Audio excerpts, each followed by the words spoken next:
Podcast 97.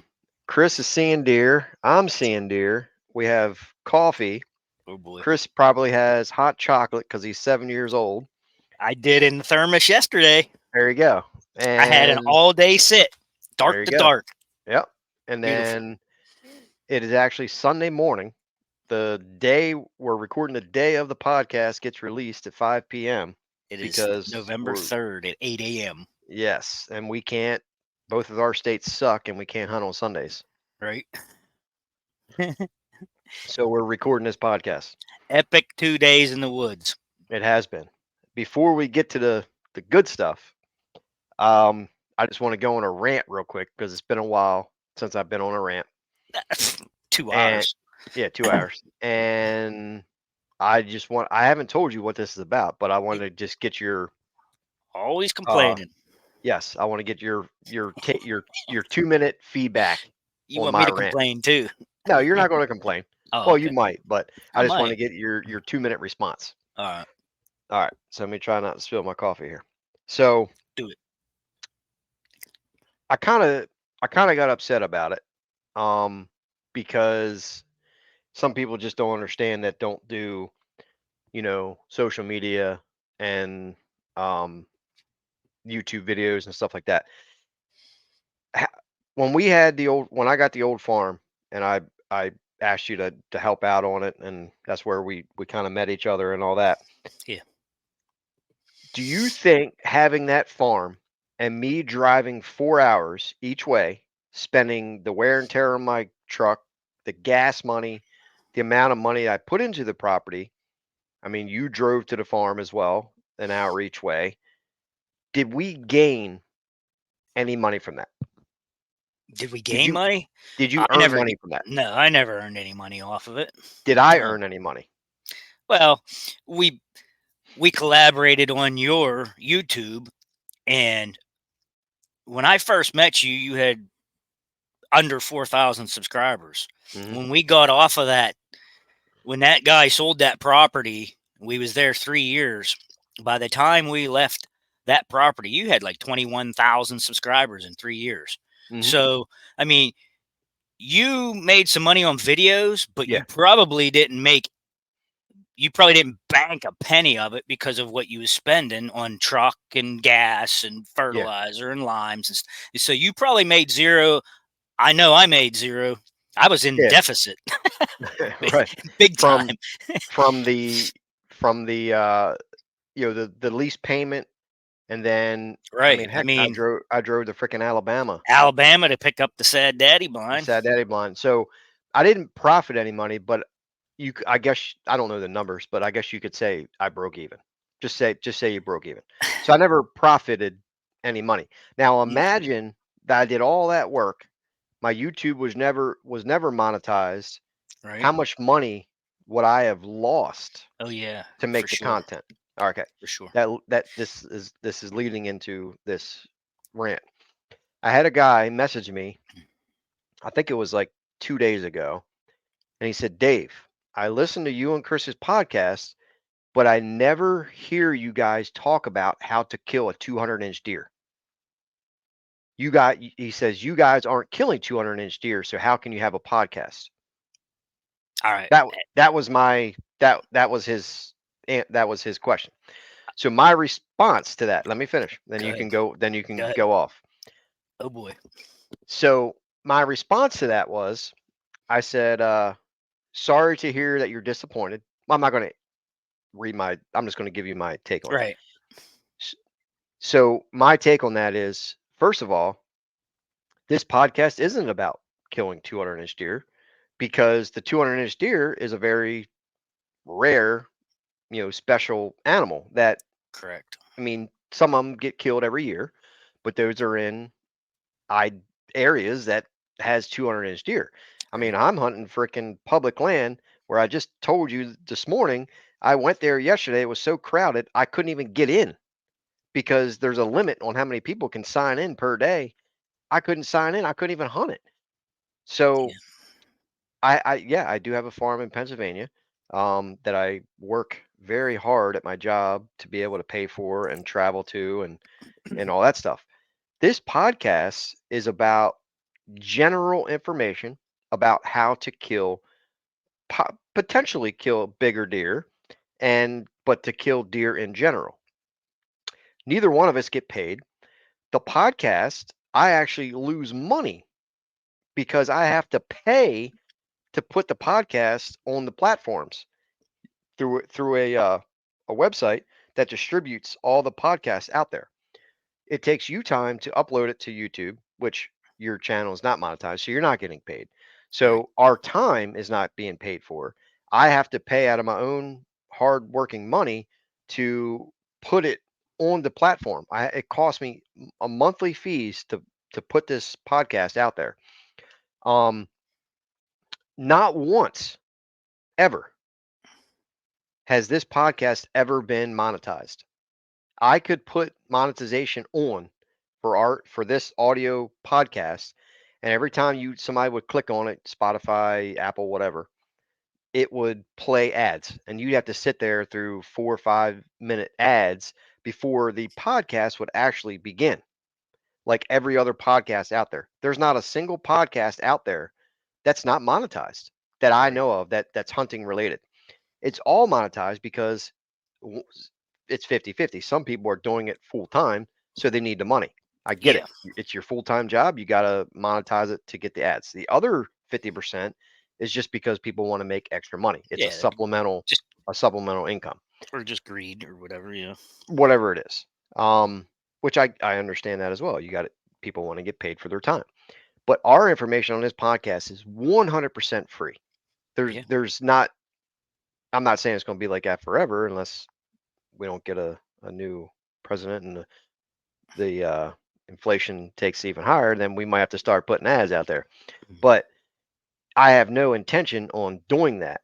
So if you watch my audio on my YouTube channel of this podcast, it's also not monetized. Yours is not monetized. Now, if I do post a video on YouTube, yes, I do monetize it because again, you I mean, you're taking time and money. It costs money to do travel and make videos and hunt and stuff. So yes, my YouTube channel is monetized. But this audio platform, because that's what this guy's question was, it's not monetized. It's free information. If you don't want to listen to free information, I mean, don't listen to it. But these guys that are have these podcasts about, killing 185, 200 inch deer, they have properties that they can do it on. Man. They're in the Midwest or some special property that's isolated from hunters, and they can't and they can get these deer to stay there and stuff. We're hunting highly pressured public land areas. Yes, I have a farm in Western PA, but it's still PA. Is there a chance to kill a bigger buck? Yeah, there's a chance to kill a bigger buck there. But we're taking this out of our own time to do it for free. Yeah. And this dude's complaining that we're not killing 200-inch deer. I mean, I have a 185, a 17. I mean, what does he want? Like it happens, but we're killing it on public land and some private, yes. But the whole point is it's free information. I have oh 700 videos now on YouTube. All, yeah, you watch a 20-second ad or something that you can skip, but it's all free information. It's Yeah. all free. It's Yeah. not. I'm not paying you for subscriptions, and you visit my website. There's tons of blogs on there. There's no It's not subscription based. It's all free blogs, free information. Now, I told the guy, yes, I make a fee when I go consulting. I have to pay for my time. You're talking. It's just like a business. You're running 3, 4 hours one way, walking 8 hours on the property, and then driving 4 hours home. That's a fee. Like I got to charge you for that. Nobody's doing that for free. Right. But for you to throw in an earbud and drive around and listen to a podcast, this podcast is free. Yeah. So when that guy kind of set me off a little bit.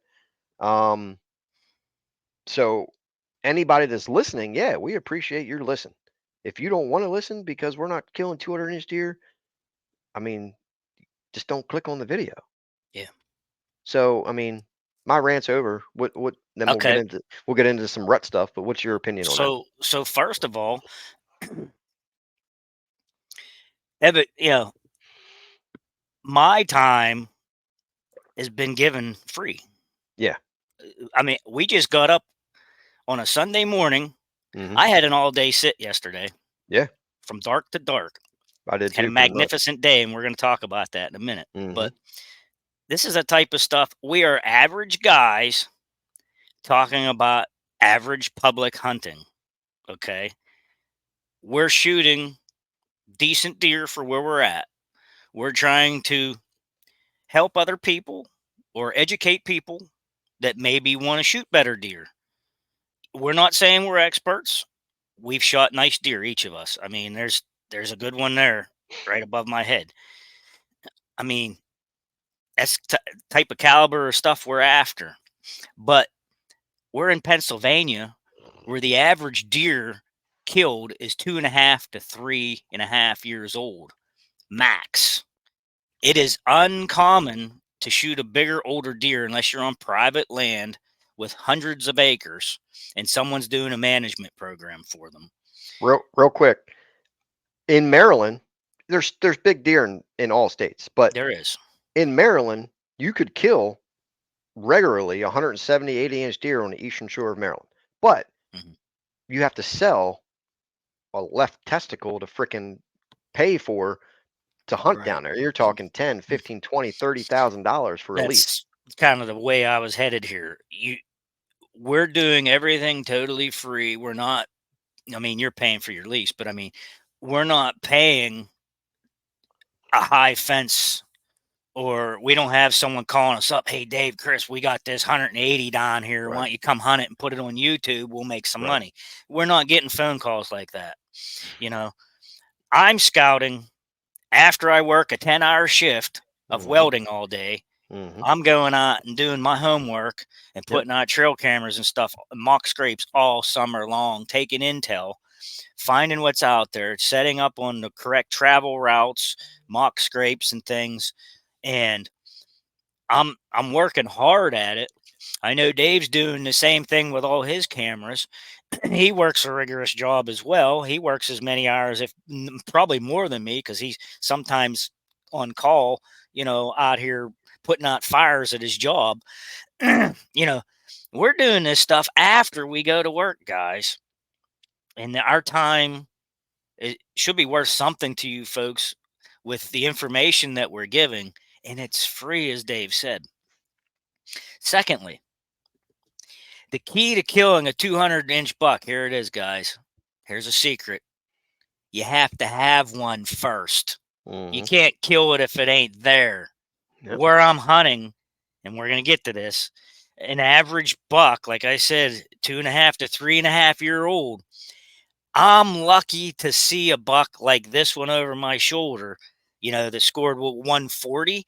I'm surprised that deer public land all by myself. No one else was there that day. I got to shoot it. The key is to having deer like that in your where you're at. You can't kill a 200 if you don't have it. Okay. Mhm. A good one for my area, like I was looking for yesterday, is usually between 120 and 140. There's a frame there, Yeah. you know, and I might even sometimes, if the conditions are right, I might settle for a 110. You know, I don't, I'm not a rack hunter per se, but after you shoot something like that, which isn't total monster, but after you shoot something like that, you're not going to go back to shoot 90 inchers. I mean, that's what most people are killing in PA, and they're Mhm. happy. You know, And I there's just want to, rare exceptions that I just want to shoot one a little bigger than the last one I got. yeah, and there's rare exceptions that in PA and even Maryland that 150, 140s and 50s and 60s and 70s and 80s get shot, but Yeah. it's a rare occurrence. I Mhm. mean, it does happen, but it's rare. Now, thirdly, going with the monetization thing, I'm not monetized. I On have enough on YouTube. on YouTube. I have enough subscribers to be monetized, but the problem is watch hours. The guys today, the instant society, everybody just clicks through and gets what they want out of a video, and they're overlooking and missing probably 90% of the information we're trying to give you for free.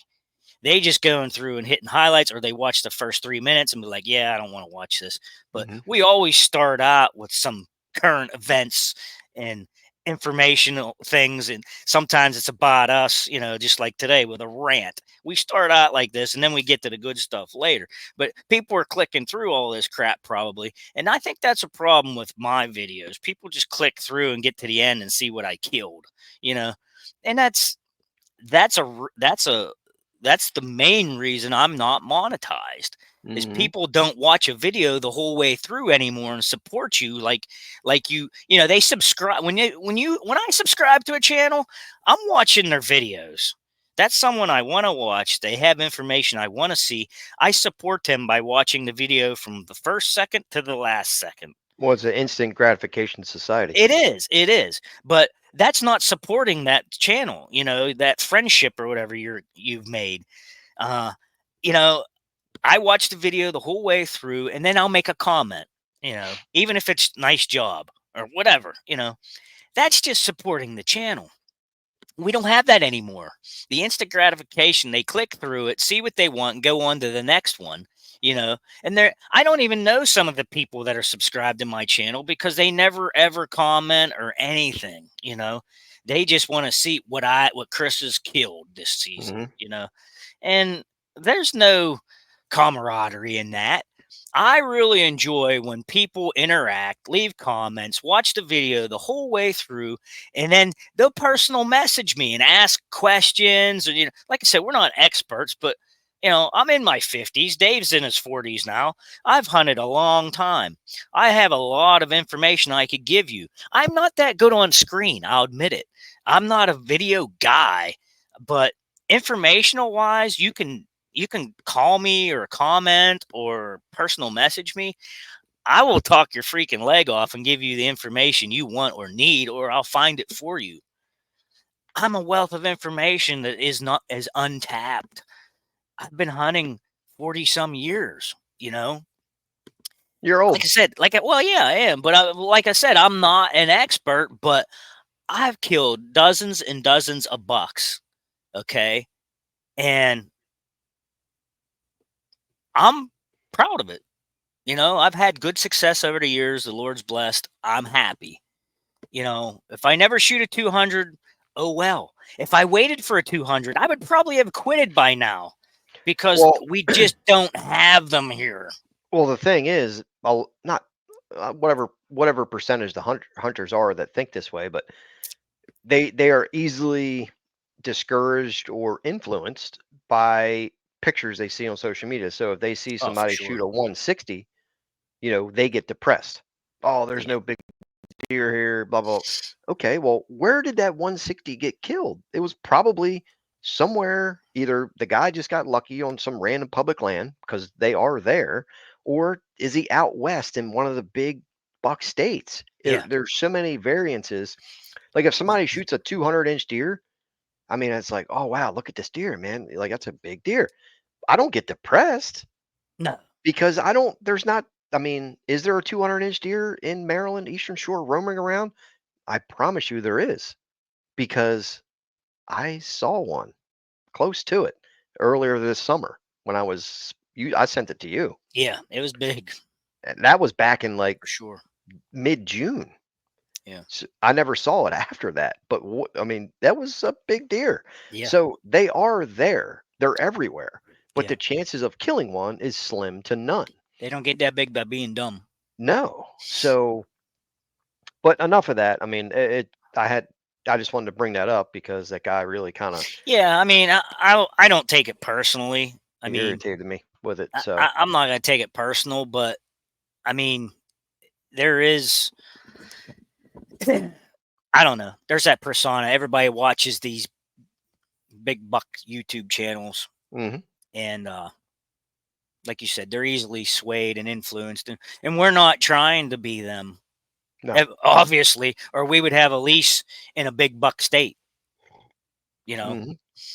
we're Well, talking to the common people. I mean, what's the intro say?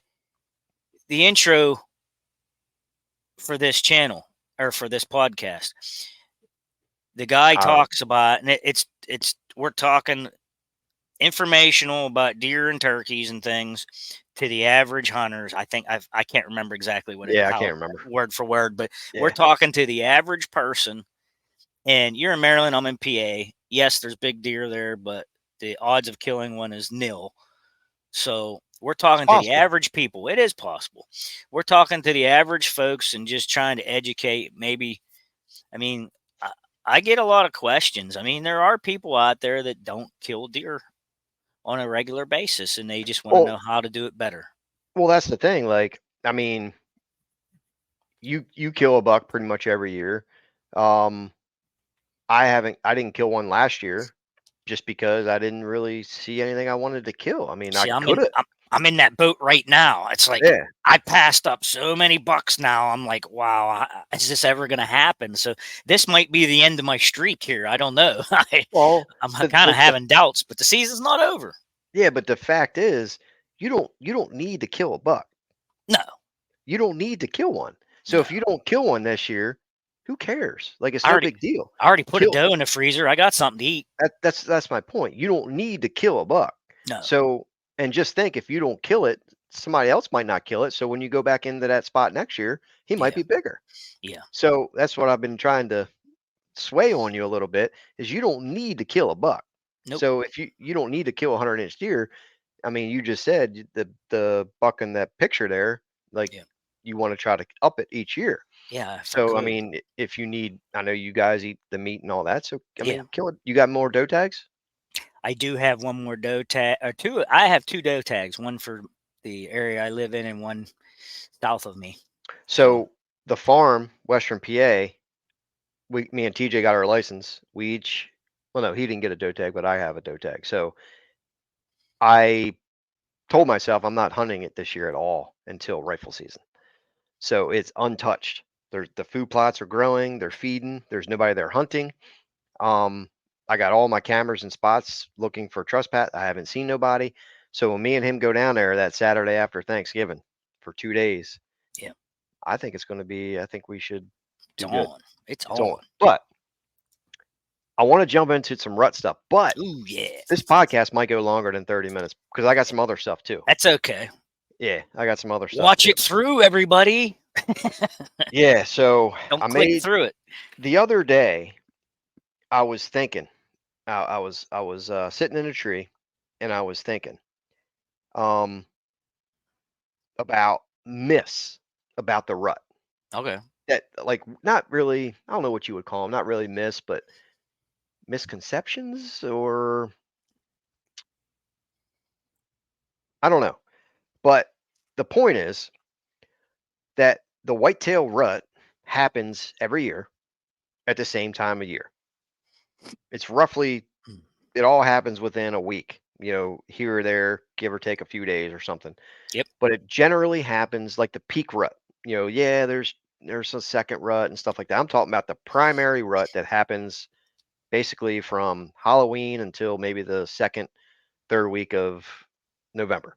Yep. Happens all around the same time of year. Growing up, and I still hear these myths or whatever you want to call them to this day. And I made a note of them. And the first, I'll say them, and I want to hear your opinion on it. I always hear that the rut starts when the leaves start dropping. I've never heard that. I've heard that my entire life. Well, yeah, the leaves drop at the same time as the rut starts. That fall transition, the leaves fall the same time every year. Yeah. So just because the leaves are falling doesn't mean that it starts the rut. No. Growing up as a kid hunting, that's what I always heard. Oh, yeah, the rut really starts when the leaves start dropping. Huh. I never heard that. No, it happens at the same time, Yeah. Same time of year. same time of year.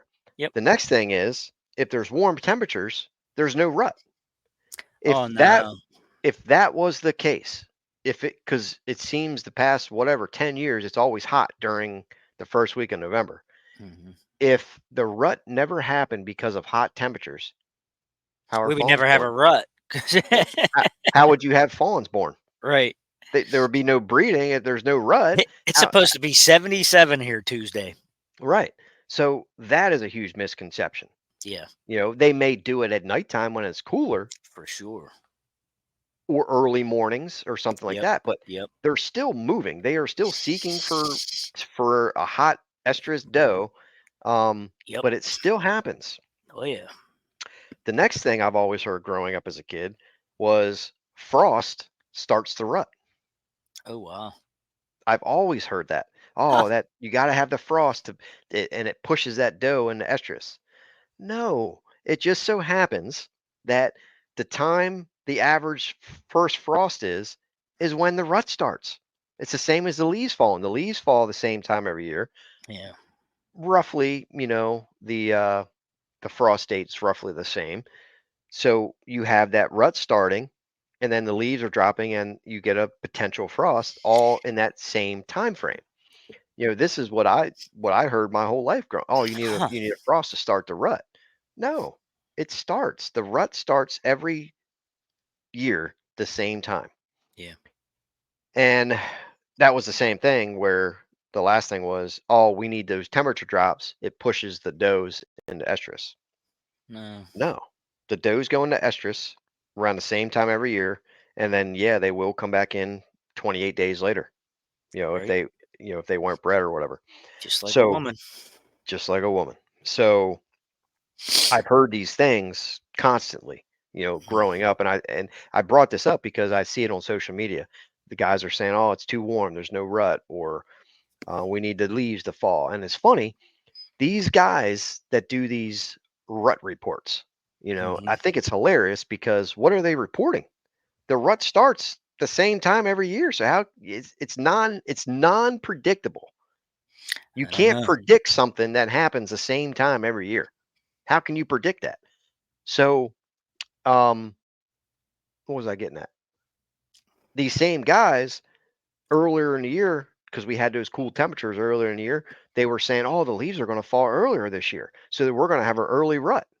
Really? Yeah. Well, guess what? There's more leaves on the frickin' tree now at this time of year than there was last year, and the rut started. So these guys that have these predictions about Mother Nature and when the rut starts and the leaves falling and the early frost and all that. I'm in Maryland. We haven't had a frost yet where I'm at. In Western Right. Maryland, out in the mountains, yeah, you probably had a frost, but where I'm at, there's no frost. The rut's starting. Yeah. The rut has started. I seen chasing the past 2 days, and the bucks are out cruising around. I get my cameras are blowing up at the farm. They're running up and down the Gaswell Road. They're chasing does. The rut has started. I Yeah. have no frost. There's more leaves on the trees now than there ever was. It's 70 degrees out. It was 80 degrees out the other day. I was sweating like a stuck pig. You were sending me messages I saying was melting. you were melting, and you saw rut activity. Yeah. It, Mhm. this stuff just blows my mind. A lot of it is people just want to make a video. They want to get the views and the ad revenue, and they just want to stay relevant. And with these rut predictions, how can you tell me? Somebody tell me. How can you predict something that happens the same time every year? That'd be like your birthday coming around, and I say, "Yeah, I'm predicting Chris's birthday." Yeah. Really? Really? It happens the same time every year. Right. You see, I'm Right. like, I'm on a rant today. You are too. It's crazy. Yeah, I've never heard some of those things. Really? Never heard of them. No. Hmm. No. Because I mean, we this year was a wacky year for weather already. I mean, it's just that Yeah, but drought and then the hard rains and then drought again, and the leaves were falling early, but they weren't out there rutting in September no. when the leaves started dropping. Yeah, You but the know, the leaves are still on. Do you have a lot of leaves left? W- we do not. We have So about a 25% of them. 75 are probably down, so and most of those are oak, yep, still hanging where on. where I'm at, there's still tons of leaves. Yeah, they've changed colors. There's tons of leaves. The other day Mhm. when we had that crazy wind, I think it was Yeah, 2 days ago, raining leaves, a huh? lot of them blew down. Yeah, But it's generally, I mean, it's the same time every year the leaves fall. yeah. It's just Same time frame. Yeah. same time frame within whatever you Yep. want to call it. Just say 10 to 15, whatever it is. Yep. But yeah, so now that that's out of the way, and we did talk about some myths with the rut. Now people know the rut. If they didn't know before, the rut starts the same time every year. Um, But what are you seeing red activity wise? Okay. And I, and where are you hunting? Is it explain the uh the layout? I took a half day Friday Mhm. and I got out in the woods around noontime, I believe it was, or 1 o'clock, somewhere around that area. I think it was 1 o'clock. So I already had a stand placed. It was an area I think I told you I had a mock scrape built and they were skirting it. I wasn't getting a lot of pictures on the mock scrape. So I put a second camera up and started finding where they were skirting it. And so I dropped a stand lower down the hillside. So what this is an area over top of a river. And it's a series of benches that drop down, level off, drop down, level off. And so what I did is I I dropped off of a flat ledge over a ridge and I'm hunting just over the next flat spot. So I'm not on the flat spot. I'm still on on the ridge down. And what they do, I don't know why, but just a series of years in a row, I've noticed the action down there is it's real thick. And they come off of that flat spot and they work their way uphill because eventually they want to go to the top of the mountain where all the oaks are getting the sunlight and there's a big white oak flat up there. So they Mm. want to work that direction. And that's the whole theme of this is food and bedding. Now, I'm getting between. are you seeing does on I was top seeing feeding on the acorns? I was seeing does working their way up. So I knew I wanted to be where the does were. I mean, Right. that's common sense and you want to be where the does are. That's where the boys will show up when it's time. So I went in there and I started I don't know what it was. I sat there probably a half hour, 40 minutes before I seen the first deer. But what I saw was they came from the opposite direction of what I was expecting. I saw a doe run down through the valley off the hilltop and hit that flat and went into some thick stuff. And I seen antlers go right after it. And I was like, oh boy. Now, what happens was a whole night ordeal after that. That kicked off that area. That area was hot. Obviously, that doe was hot. He he corralled her into this thick pine patch right below my stand, which was probably about 40 yards away. He corralled her into there and would not let her out. And all these satellite bucks were coming from different directions, and he would come out of that patch and defend his doe. And it was just a series. He was just down there snapping stuff off. You know, he was breaking limbs. I could tell he was had his antlers up and he was snapping stuff. Um, he was back and forth defending that doe, and they was just coming. They was coming and going because he was chasing them all. And this buck wasn't all that big. He was just a real big 6 point, and it was just a very entertaining night. And even the other does that walked with him or came past him, he didn't even break off and check them. He was locked in on his one doe. And see what happened was I saw that doe run in, that buck came after her, and then moments later I had activity to my left and I looked and here was these other couple of doe. I'm assuming they was with mama that was hot, and these does worked down and they stayed around for a while and was waiting on mom, but mom was penned down. I mean, he had her locked up, and another buck came and chased those babies off, basically, a smaller buck. And it was just constant action all Friday night. And all the way up until I got down out of the tree at dark, he had her locked into that pine patch. And just because she was hot and he had her locked down, I must have seen 5 different satellite bucks come in checking. Like every time I saw a deer coming, I'd get ready, and he'd fly out of that patch and go chase that other buck off. it was a good time Friday night. Yeah. I had seen, like I said, I only seen about 10 deer probably, but 5 of them were buck. You know, he was just defending his territory. So that was Friday night. How about, do you want to hear about last night? Hmm. Okay. Last Yesterday was an all day sit. I went to a different area, and this one is in a point type. Um, the land is triangular shaped, and at the apex of it, it drops down and goes to the river, and both sides slope off. And there again, I'm on top where a lot of the oaks are, and I'm thinking I'm just going to catch some feeding activity, and bucks will come and get with the does. Well, I had nonstop action from daylight till 11 p.m. or 11 a.m. I'm sorry, and then I think God just hit the off button because poof, it stopped. But what I had going on was first thing in the morning, I had a buck. And I have a mock scrape behind me, to my right, off my right shoulder, With some and raw in it. I had some frozen scent raw in it. I put in there on the way in, and I I used the peak estrus.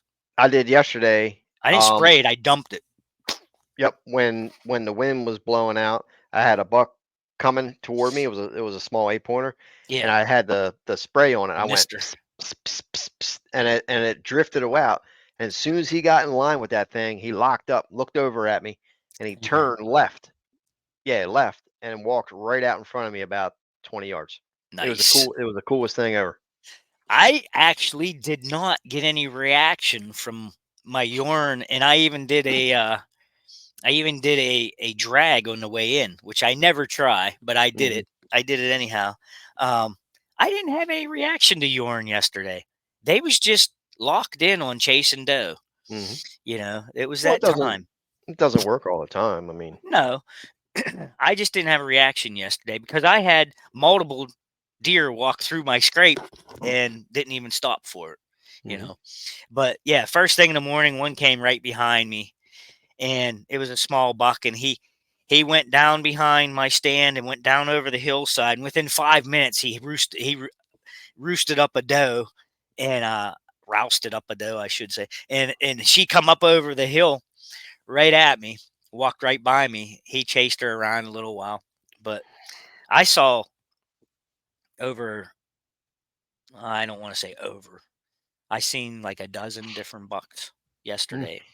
Two of them would be shooter size, which I consider between 120 and 140. Mm-hmm. Those two obviously did not come anywhere near me. They stayed below me on the next bench. I'm on a high spot, and like I said, it benches down. Also, I love benches. I get I get on top of the ridge line because they travel the ridge and they'll drop down to the next saddle at points. And I don't know. This has just been a good area in the past for me where, like I said, it was a point. For some reason, the deer run around that point a lot. And I set up on the one side to my right side. It's so thick I can't shoot through it. On the left side, it's descending woods, and I can shoot downhill if I need be. And those bucks all come around that point, and they chase does back and forth on that lower saddle. And a lot of times they run right past me. So Hmm. I did not get a chance yesterday, but I had a great day. Saw over 30 birds. Saw some barred owls working the trees, trying to catch squirrels. It was very entertaining. But yeah, at 11 a.m., God hit the off button, and I sat there till 1 o'clock till I saw turkeys again, and then didn't see another thing till 4:45, and then the bucks were out again. From 4:45 till dark, I saw 3 bucks. Nice. So they, it's funny though, because I see bucks in batches, not together, but like one coming one direction, one coming another, and they see each other and they lock up like, uh oh. is there going to be a fight? And then one walks off and the other one just goes on its way. Like they weren't interested in fighting. They were just on a search. Mhm. You know, that's what I'm seeing in my area. There wasn't heavy chasing, but they're definitely trailing them. Um, yeah, I mean, they're not running them, bird dogging them just yet. They're just after them, trailing them. Um, and it's funny, like no response to grunt calls or anything like that. Because those far off big ones that I saw, I tried hitting a grunt call and they'd lift their head, look around, and just keep on going. You know, they're not interested in any of Yeah. that fighting stuff right now. They're looking for love. You Mhm. know, and I don't know about you, but I've had guys saying, "Oh, I rattled this buck in." Dude, I have never had rattling work for me. Never. So usually what I found if it's like a really high pressure area, the rattling, grunting is not going to work. Now, my old house where I used to live 10 years ago, I had 30 acres there that backed up to public land, and I could rattle deer there in all the time because Never I worked. would rattle them in out of the you know state park because nobody was hunting it. So Yeah. I'm hunting on my property on the edges, and it wasn't something that they were used to where you have a bunch of hunters in there trying to rattle and Yeah. grunt. And they were very responsive to it. Usually nowhere else that I've really had any luck with it. Well, you know where I'm at. I'm in a highly pressured area with campers and hikers Hmm. and Yeah. canoers and fishermen and things. And I had pictures of people on camera in there on the early muzzleloader hunt last week. So I know people are in there. Hmm. So yeah, they're probably not real vocal. They're probably not, you know, outgoing deer. Probably So real recluse and just yeah, do their thing this so what time of I seen the year. past 3 days, I haven't seen like it's 7 a.m. and I'm seeing 3 or 4 different bucks. What I'm seeing is like here comes a buck. Hour later, here comes a buck. Hour Mhm. later, here comes a buck. So it's steady throughout the day. I did see one at 12 o'clock yesterday, just cruising, just nose to the ground, kind of walk. See, It was walking slow, but nose to the ground. that's what confuses me. They, I had 3 doe standing in front of me, and I mean 10, 15 yards. And in fact, I put a post yesterday for a limit shield hunt, the 10-yard pin. I Hmm. took a picture and I put it on Facebook. I had a doe right underneath me, and they were sniffing my sticks and all kind of weird stuff.